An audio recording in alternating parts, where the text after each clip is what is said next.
Let's go to defensive player of the year. To me, point blank period, TJ Watt. If you're not going to give the sack, all-time sack record holder, the defensive player of the year, what's even the purpose of the award? He did it playing, missing 2 games this season. He had 3 games in which he played fewer than 50% of the Steelers' defensive snaps. He's battled through injuries. It's not just the 22.5 sacks, though, either, Ike.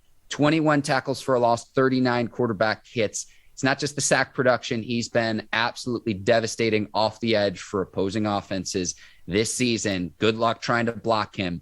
If it's not TJ Watt this year, I don't know if he'll ever win it. To me, TJ Watt is the defensive player of the year. No questions asked.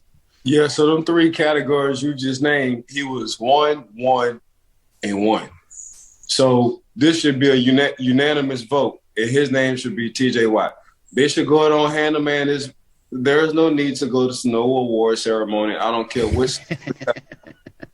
When it comes down to being the defensive player of the year, man, y'all need to go ahead and get good.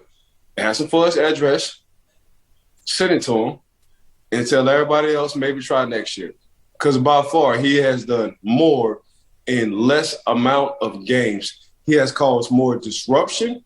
He has caused more turnovers. He's the leading sack leader and less than everybody. They was talking about Myles Garrett. And, you know, I'm a huge fan of Aaron Donald. But at the same time, TJ is Aaron Donald on the outside. We have seen him get double teamed week in and week out. And what he do? He just tied a record for sacks. We see him get double teamed week in and week out. And what he do? He leads the leagues in TFLs. We seen him get double week in and week out. And what he do? Tackle for loss. So when I'm looking at this guy, I feel 100%, Mark. Go ahead and ask the man, what's his address? We're going to get the president. We're going to get the president of the NFL. Go ahead on, fly down, drop your helicopter, do whatever you need to do, and hand this man this goddamn award.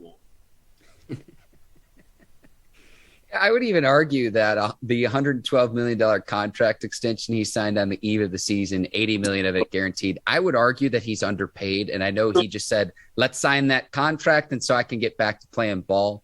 What a great – I think both sides have benefited. And it's like, right. Well, is he going to play up to his contract? If this season is any indication, I would even argue that he's underpaid, worth every penny of that contract extension. That's what you call, kids, ROI, return on investment. You can take that even outside of sports. TJ Watt, his production for the Steelers has just been remarkable this season.